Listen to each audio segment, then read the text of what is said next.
Morning, folks. Looks like it's going to be a pretty day today. Got some clouds over the mountains, but the rest of the sky is pretty blue. We've got a, we've got a leaky truck, but we have a 4-H horse camp going on here. Yesterday was the first day of it, but they didn't do much yesterday. So this morning I gotta water and plow the arenas and get it ready for these kids. Other years it's been an actual camp where they spend the night down here and stay for a few days, but with the bathroom remodeling going on and the lack of drinking water and stuff, we tore up the pipes and things and we got the water back, but I haven't had it tested again, so there's no real drinking water. And anyway, a lot of other problems going on, and so they decided, well, they just be a day camp this year. They're not spending the night down here. Makes it a little bit easier on me. Maybe not quite as much fun for the kids, though. Okay, this leaky truck, kind of a weird deal. It has air brakes and air valves, and when the air pressure leaks off overnight, they all start to leak. You'd think it would be the opposite way, that they would shut off without air pressure, but they don't. So I'm down to about half a truck is all. So I'll have to fire this guy up and fill him up and water it down. I still haven't had a chance to get this done. Whatever's draining the battery, I had a guy that was supposed to come out here and look at it for me that works on these trucks, and he never showed up. So I guess I gotta call him again and see what's going on there. This is a handy little wrench.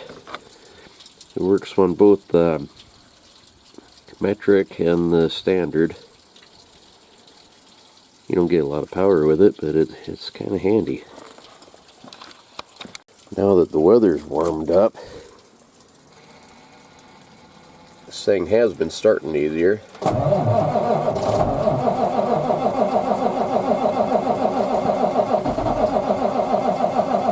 Now that I say that, it's probably not going to start.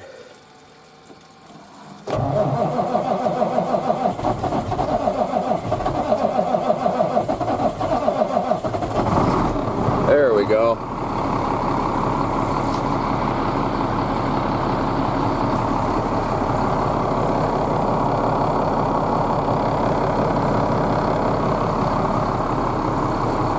As soon as a little bit of air pressure hits it again, the valves quit leaking. The only way really I can think of to fix that is to put a shut-off valve on all three of these nozzles, but they're not cheap, and it takes time to do it too.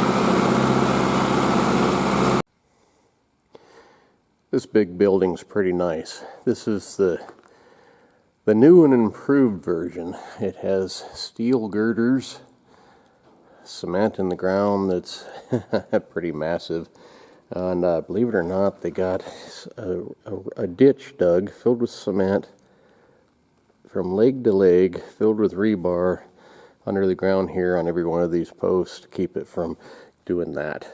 which I don't see how it could. Pretty well overbuilt, but it is a really nice building.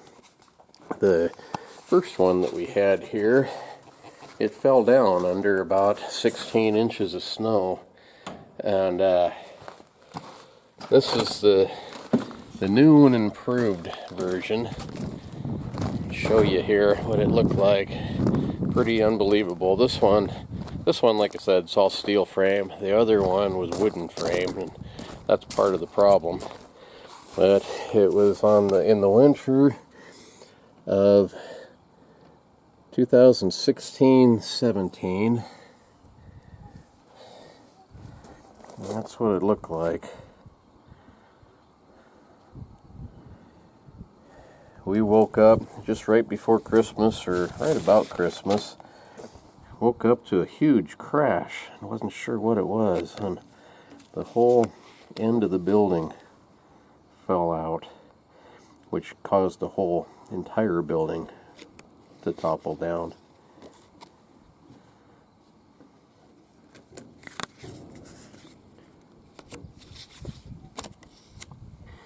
We had equipment in it, like the water truck, and this was a gasoline truck, and we had the bleachers in there, which were all destroyed. And my Willys pickup was in there. This one's a water truck the race car guys have. That one, surprisingly enough, I mean, it looks broken, but those cabs tip up on purpose. That one was never touched, which was kind of amazing, actually.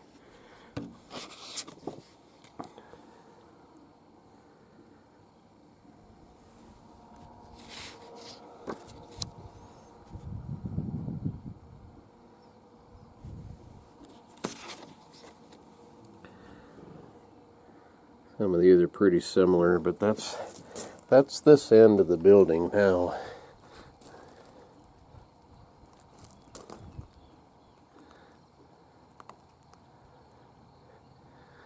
This one's the same size as the old one. I think it might be like 10 feet longer is all.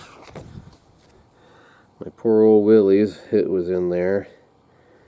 Cracked the windshield, put a couple of dents in the roof, destroyed the hood. I need to fix that up. I had it running, everything was going good. It is still running, but doesn't look so good anymore. Kind of knocked the wind out of me on that one, but I need to fix it. Poor old Willys.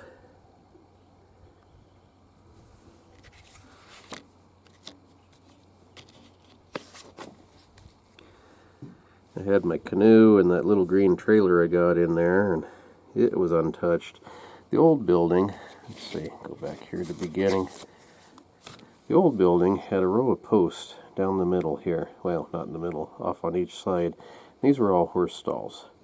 And because of that row of posts, it was only the center of the building that really caved in. Where this new one, it's free span because of the steel girders. There are no posts here, and no horse stalls inside.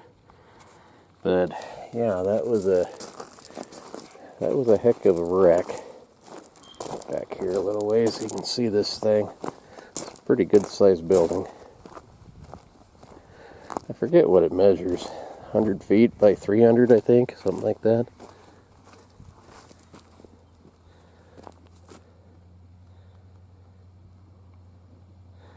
It ought to last a while now. If it doesn't, there's a problem.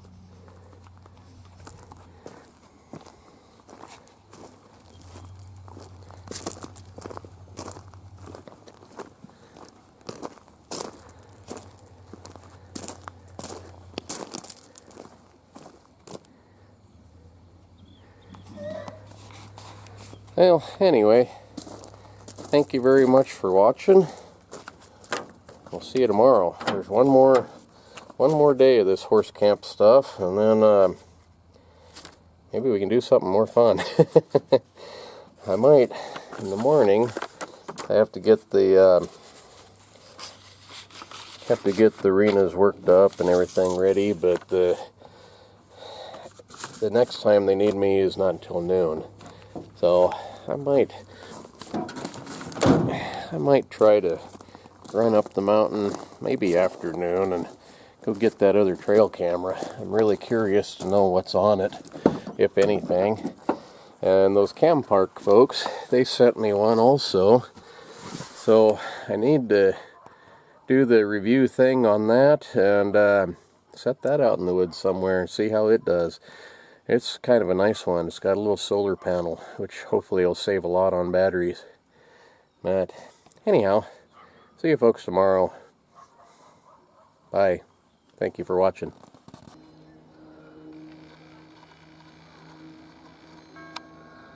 Looks like they're having a good time down there anyway.